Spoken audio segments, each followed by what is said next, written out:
Sesaat lagi Anda akan menyimak Bincang Psikologi Keluarga. Pagi hari ini kita siap untuk kemudian bersama-sama kembali menggali ilmu bersama dengan Pak Wasmin dan juga Ibu Lilis Komaria berkaitan dengan menumbuhkan rasa percaya diri pada anak. Kira-kira bagaimana cara untuk kemudian kita mampu menumbuhkan rasa percaya diri pada anak? Alhamdulillah di pagi hari ini saya telah bersama dengan Pak Wasmin Al-Rishad MPD dan Ibu Lilis Komaria MPSI yang sudah hadir. Melalui pertemuan virtual ini kita akan coba sapa. Assalamualaikum warahmatullahi wabarakatuh, Pak Wasmin, Bu Lilis.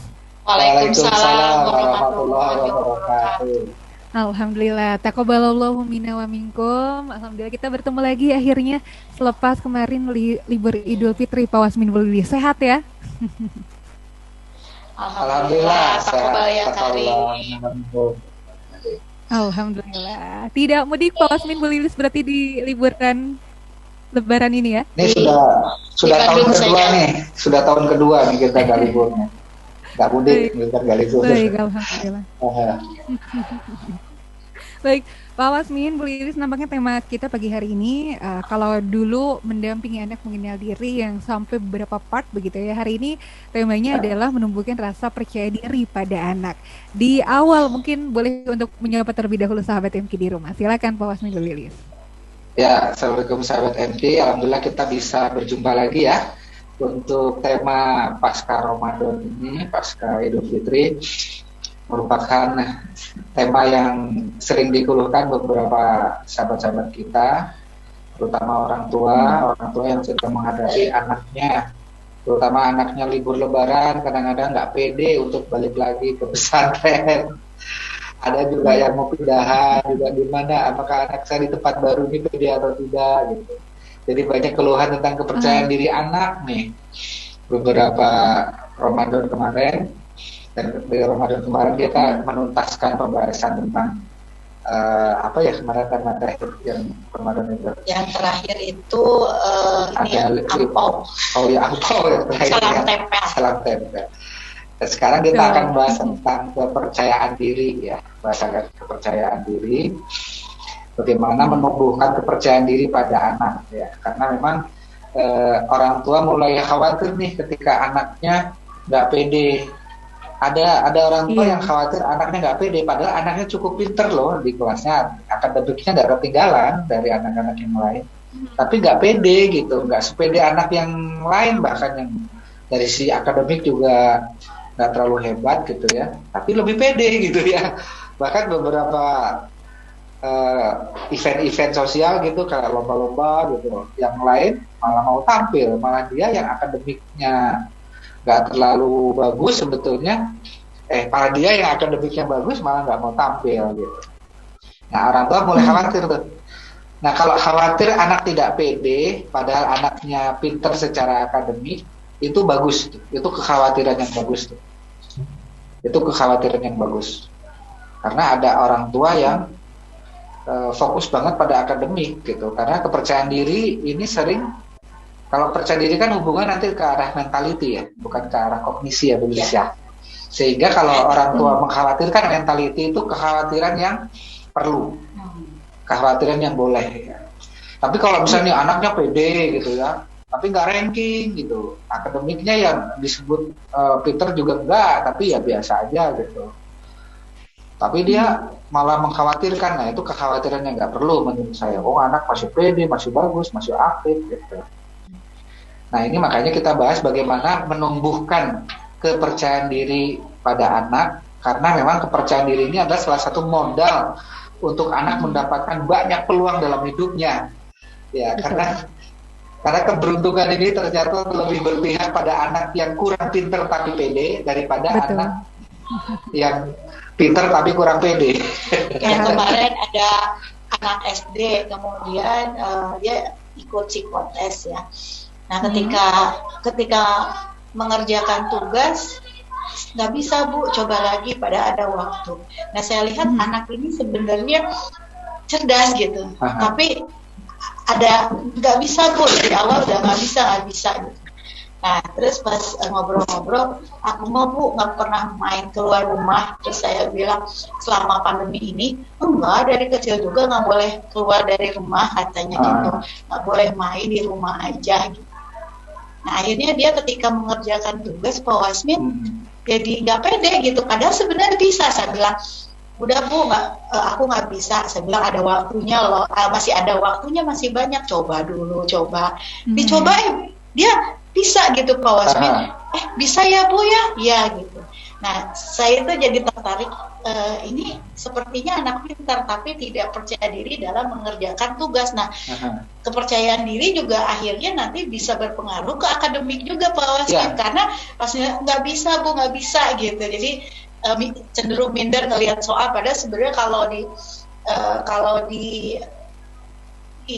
dikerjakan ya, dicoba dulu bisa gitu. Nah, ternyata saya gali itu Pak Wasmin. Jadi emang ketika saya juga baca-baca, ini hati-hati untuk orang tua Pak Wasmin ya. Orang tua yang banyak melindungi anaknya nggak boleh ngapa-ngapain, di rumah juga nggak dilatih untuk kemandirian. Ini nanti anak terlalu dilindungi, akhirnya tumbuh tidak percaya diri Pak Wasmin. Ya, Teh Sarah dan sahabat-sahabat MG ini, kalau berbicara tentang menumbuhkan kepercayaan diri anak, membangun kepercayaan diri anak, ini sebuah proses ya. Iya. Dia bukan hal yang instan gitu. Sahabat-sahabat yang dengar sekarang langsung praktekin, berharap besok anak langsung pede enggak. Jadi karena ini sebuah proses, sebuah rangkaian. Termasuk anak minder pun tidak ujung-ujung minder ya. Anak minder itu anak yang anak yang pede ujung-ujung gara-gara ini minder, enggak. Minder itu juga sebuah rangkaian. Kenapa dia bisa minder? Ada banyak tempat dalam hidupnya itu, banyak peristiwa-peristiwa dalam hidupnya, banyak interaksi-interaksi buruk dalam hidupnya yang membuat dia lama-lama jadi minder, jadi nggak ujuk-ujuk. Jadi artinya ketika kita membangun kepercayaan diri anak, menumbuh kepercayaan diri anak, dia adalah sebuah proses. Ya seperti menumbuhkan pohon. Jika kepercayaan diri adalah sebuah pohon, ya dia ada akarnya, ada terus disiram, lama-lama jadi pede. Kayak anak saya yang ke-6 ini, saya lagi menumbuhkan rasa percaya diri. Saya kemarin di Ramadan di masjid kami ada lomba mewarnai. Nah, saya dukung, ayo dong lomba ikut gitu. Dengan ikutnya juga sudah menang. Nanti Bunda kasih hadiah gitu. Terus saya dampingi. Terus ketika misalnya Bunda ada yang waktunya habis, ada yang tidak terwarnai, nggak apa-apa gitu. Santai aja, latihan, nanti juga ikut lomba, ikut lagi. Nah, ada yang ibu-ibu yang sebelah saya itu ketika anaknya selesai, kenapa nggak selesai? Kamu sih ngobrol aja. Dikomentari sama orang tuanya gitu. Tuh kan kamu mah di rumah nggak latihan. Coba kalau latihan, jadi bagus gitu. Nah itu. Nah itu juga dalam rangka menumbuhkan. Jadi kan kita pengennya anak itu dikritik gitu ya ini. Nah terus saya bilang nggak apa-apa Bu, dengan ikut lomba juga dia sudah hebat gitu. Tuh lihat katanya Bu, anak-anak yang lain mah gambarnya bagus katanya, mungkin emang sering latihan. Nah dibandingkan lagi dengan anak-anak lain. Nah itu. Jadi sebagai orang tua kita harus mendampingi anak untuk menumbuhkan percaya diri. Mungkin nggak setahun 2 tahun, bisa jadi 20 tahun yang akan datang terlihatlah percaya dirinya. Karena kan ini tadi pohon juga kan awalnya kecil, tiba-tiba kemarin pohon saya bunga yang satunya layu gitu kan. Nah, kenapa kurang sinar matahari, kebanyakan air kan gitu, dipotong. Nah sekarang pagi ini sudah nampak segar lagi pohonnya. Hal yang menarik Pak Wasmin, Bu Lilis, ada salah satu kasus yang mungkin saya temui begitu ya ketika sekolah dulu. Jadi ketika guru menyampaikan pertanyaan, ada salah satu teman saya yang pintar sebetulnya, tapi tidak pede. Dia menjawab tapi suaranya pelan sekali begitu. Karena saya pede dan saya mendengar, saya kemudian mengulangi jawaban itu tapi dengan suara lebih lantang dan terdengar oleh guru begitu. Jadi pada akhirnya memang guru ini memandang siapa yang percaya diri dialah yang pintar begitu ya. Iya. Betul. Iya Teh, betul. Ini suara udah kedengar bagus sekarang ya? Udah sangat aman, silakan. Aman, alhamdulillah. Iya, saya juga sempat agak malu ya, karena kan waktu ada acara keluarga gitu, yang membuat acara juga kami berdua gitu. Yang lain pada tampil, ada yang bacaannya belepotan kayak gitu. Malah anak saya sendiri yang bacaan hafalannya lebih banyak, nggak berani gitu. Saya tahu loh dia itu lebih pinter gitu. Dan memang yang anak yang ini emang dari sisi akademik memang lebih rajin daripada kakak dan adiknya gitu. Tapi pas tampil kok nggak, sampai kami malu gitu, karena kan yang lain, ayo gimana, kok nggak mau, ayo gitu, ikut ngedorong tapi jadinya malah semakin tertekan dia. Nah, sejak itulah kami mulai concern gimana cara teknik menumbuhkan kepercayaan diri. Dan kami tahu itu tidak ujuk-ujuk kemudian seminggu langsung ada hasilnya, enggak. Yang jelas yang perlu diperhatikan orang tua, kita ada pada track yang tepat, pada jalan yang tepat. Hasilnya insya Allah. Dan waktu itu kejadiannya di masih SD, SMP-nya enggak sampai 20 tahun sih Bulis ya. Dalam jangka 3 tahunan alhamdulillah SMP-nya kepilih jadi ketua OSIS, PD ya, jadi ketua OSIS gitu. Karena setiap usaha tidak pernah mengkhianati hasil ya. Jadi pasti kalau saya sih orang yang berikhtiar, orang yang ada usaha, masa sama dengan orang yang diam gitu. Pasti ada Pak Wasmi. Kali dulu sih ya, hasil tidak mengkhianati usaha gitu. Tapi itu ada yang kritik gitu. Udah mendahului Allah aja ya, hasil mah terserah Allah aja lah gitu. Iya, tapi ada pasti. Gitu. Ya, yang jadi poinnya adalah kita tidak mengharapkan hasil instan untuk penumbuhan kepercayaan diri gitu. Karena orang minder juga sebabnya merupakan sebuah rangkaian. Minder itu juga karena proses yang cukup lama. Menumbuhkan kepercayaan diri juga perlu proses gitu. Nah, proses inilah yang kita harus yakin meskipun hasilnya tidak langsung kelihatan, tapi yakin bahwa ini on the track gitu.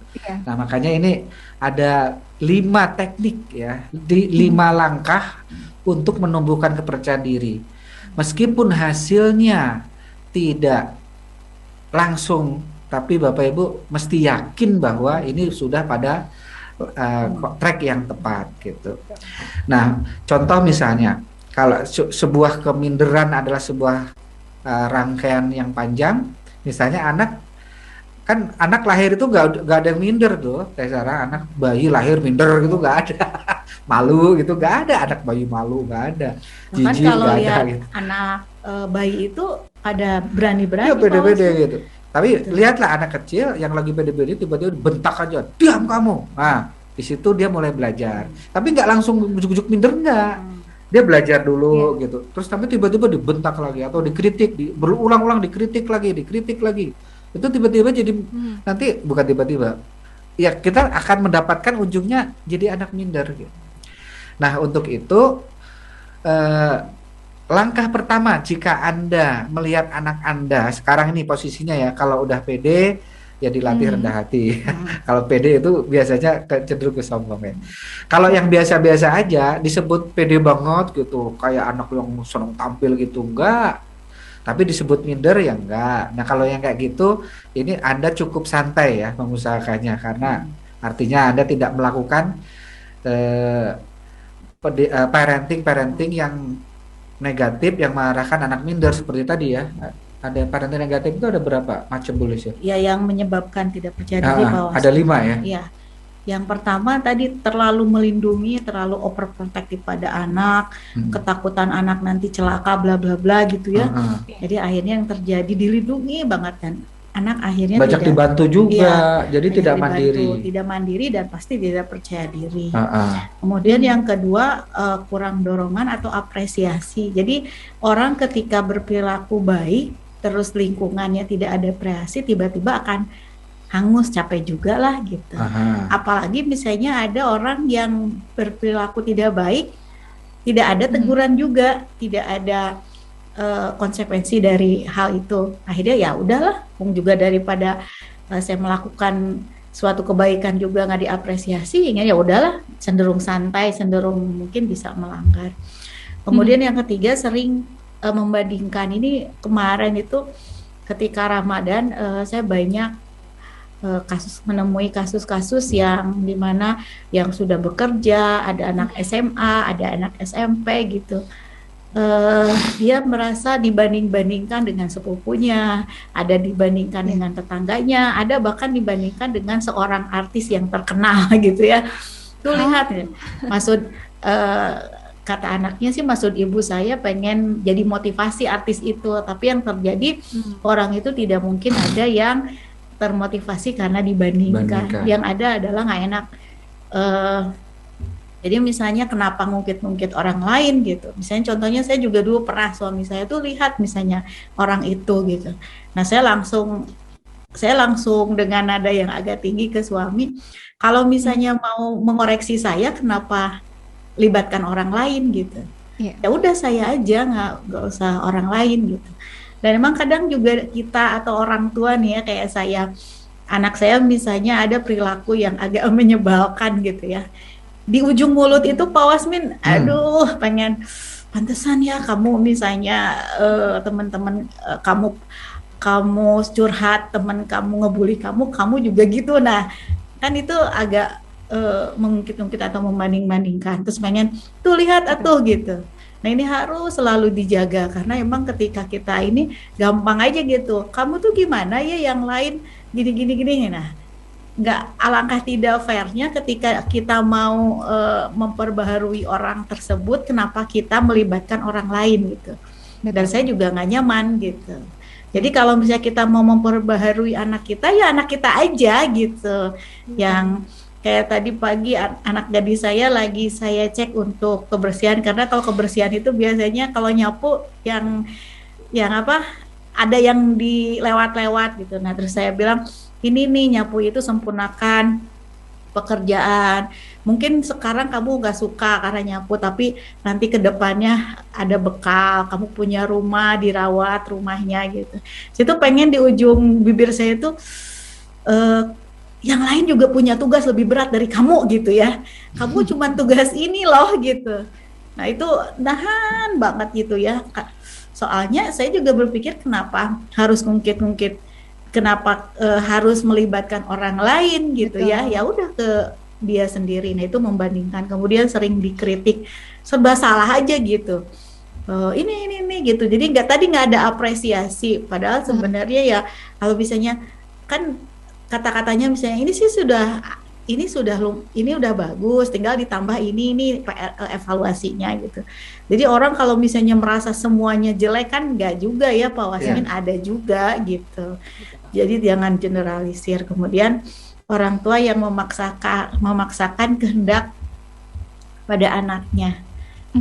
Kehendak orang tua misalnya pengen ini, terutama di karir ya Pak Wasmin, misalnya orang tua tidak dulu pengen jadi dokter, terus tidak tercapai. Nah akhirnya anak memaksakan. Nah nanti anak menjalankan itu tidak dengan percaya diri, karena kan itu tekanan ya, paksaan. Betul.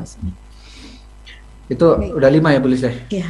Ya, orang tua yang sering melakukan ini bisa dijamin lah itu anaknya sekarang biasanya udah dampaknya sudah mulai kelihatan tuh, tidak pede. Berarti langkah awal untuk menumbuhkan kepercayaan diri, hindari yang 5 ini ya Bu Lis ya.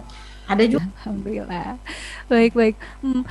Wasmin, Bu Lilis, menarik nampaknya ketika berbicara berkaitan dengan percaya diri ini. Tapi kita akan jeda terlebih dahulu, mohon izin. Nanti kita akan melanjutkan di segmen yang kedua. Sekaligus tentu kita undang sahabat MK yang ingin bergabung di pagi hari ini. Anda bisa sampaikan interaksi Anda untuk Anda yang sudah lama menantikan begitu ya, informasi berkaitan dengan Hipnoterapi Certification Workshop. Kini kembali hadir sahabat MK untuk kemudian Anda menguasai skill hipnoterapi, begitu ya, cara ampuh membantu mengatasi penyakit pikiran, trauma, cemas, fobia, depresi, dan berbagai gejala psikosomatis. Info cashback, silakan Anda bisa hubungi 0811-225-002. Dan masih ada kesempatan juga untuk Anda yang masih mencari sekolah untuk anak Anda bisa hubungi Anak Langit Islamic Elementary School di nomor yang sama 0811 225 002. Kami akan kembali untuk Anda.